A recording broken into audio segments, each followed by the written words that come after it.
साल था 1999। ओडिशा के तट पर एक ऐसा महाचक्रवात आया जिसने मानो सब कुछ तबाह कर दिया। लेकिन ये कहानी सिर्फ तबाही की नहीं है, ये कहानी है उस तबाही से उठ खड़े होने की, हिम्मत की और उस लंबे सफर की जिसे हम रिकवरी कहते हैं। 29 अक्टूबर 1999 ये वो दिन था जिसे आज भी ओडिशा में लोग ब्लैक फ्राइडे के नाम से याद करते हैं। उस दिन कुदरत का जो कहर बरपा उसकी किसी ने शायद कल्पना भी नहीं की होगी।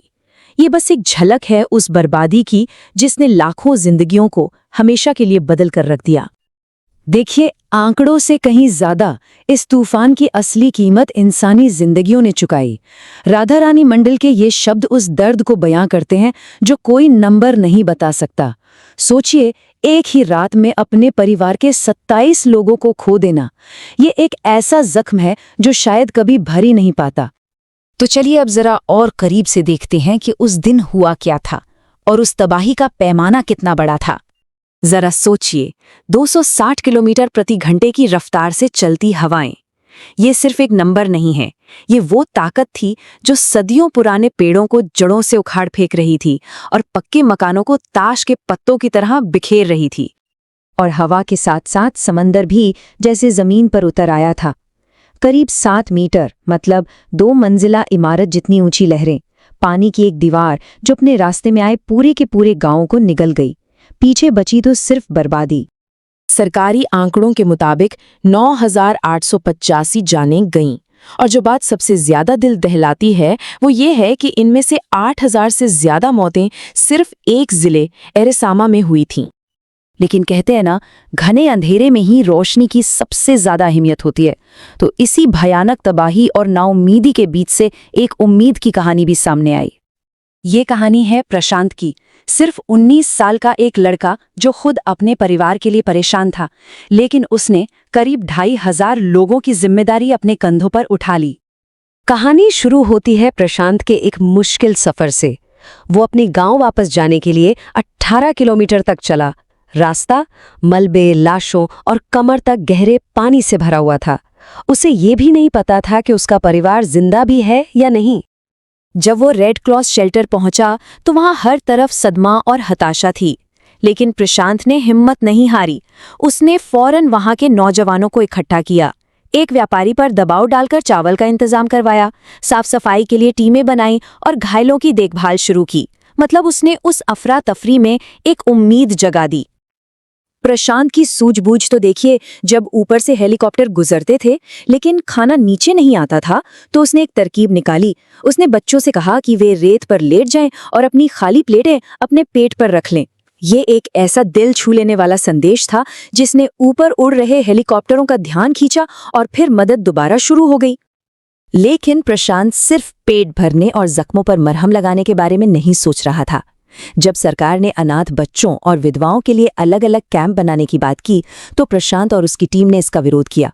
उनका मानना था कि जख्म भरेंगे तो साथ रहकर ही भरेंगे। इसलिए उन्होंने समुदाय के अंदर ही बेसहारा औरतों और अनाथ बच्चों के पालक परिवार बनाए। तो चलिए अब इस कहानी के दूसरे पहलू को देखते हैं कि कैसे इस एक भयानक त्रासदी ने आपदा से निपटने की पूरी सरकारी सोच को ही बदल कर रख दिया। 1999 की ये तबाही एक वेकअप कॉल थी।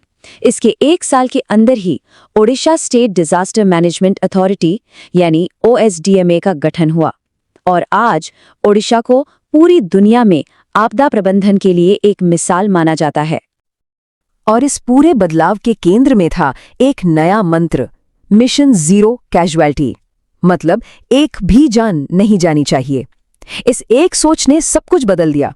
मौसम की सटीक भविष्यवाणी, समय पर चेतावनी और लाखों लोगों को सुरक्षित जगहों पर पहुंचाने का एक ऐसा सिस्टम बना जिसने बाद के तूफानों में अनगिनत जानें बचाईं। लेकिन कहानी यहां खत्म नहीं होती।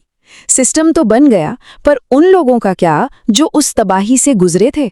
अब 25 साल बाद की तस्वीर देखते हैं। और यहीं पर एक अजीब सी सच्चाई सामने आती है। एक तरफ तो सिस्टम की कामयाबी की कहानी है और दूसरी तरफ उन लोगों का रोजमर्रा का संघर्ष जो आज भी उस तबाही के साये में जी रहे हैं। और ये संघर्ष हमें बिंदुबाला गिरी जैसे लोगों की बातों में साफ सुनाई देता है। वो बताती हैं कि तूफान के बाद जो घर मिला था वो अब जर्जर हो चुका है। बारिश में छत टपकती है। डर लगता है कि अगला तूफान ये घर शायद झेल ही ना पाए। और ये समस्या सिर्फ 1-2 घरों की नहीं है। करीब 15 लाख घर जो तब बनाए गए थे आज खराब हालत में हैं। जो साइक्लोन शेल्टर हैं उनकी देखरेख ठीक से नहीं हो रही। कई गांवों तक आज भी पक्की सड़कें नहीं हैं और खेती-बाड़ी या मछली पकड़ने के अलावा रोजी रोटी के ज्यादा साधन भी नहीं हैं। तो आखिर में ये पूरी कहानी हमें सिखाती क्या है? रिकवरी का असली मतलब क्या होता है? ये तस्वीर बिल्कुल साफ है। एक तरफ हैं वो बड़ी बड़ी सफलताएं जैसे OSDMA का बनना और मिशन जीरो कैजुअलिटी, और दूसरी तरफ हैं वो चुनौतियां जो आज भी मुंह बाए खड़ी हैं, टूटते घर, खराब सड़कें और रोजी रोटी की चिंता। और शायद यही सबसे बड़ा सबक है। सच्ची रिकवरी सिर्फ ईंट और सीमेंट से मकान बनाने का नाम नहीं है।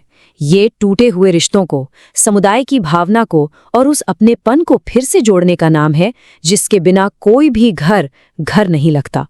ये कहानी हमें एक बड़े सवाल के साथ छोड़ जाती है।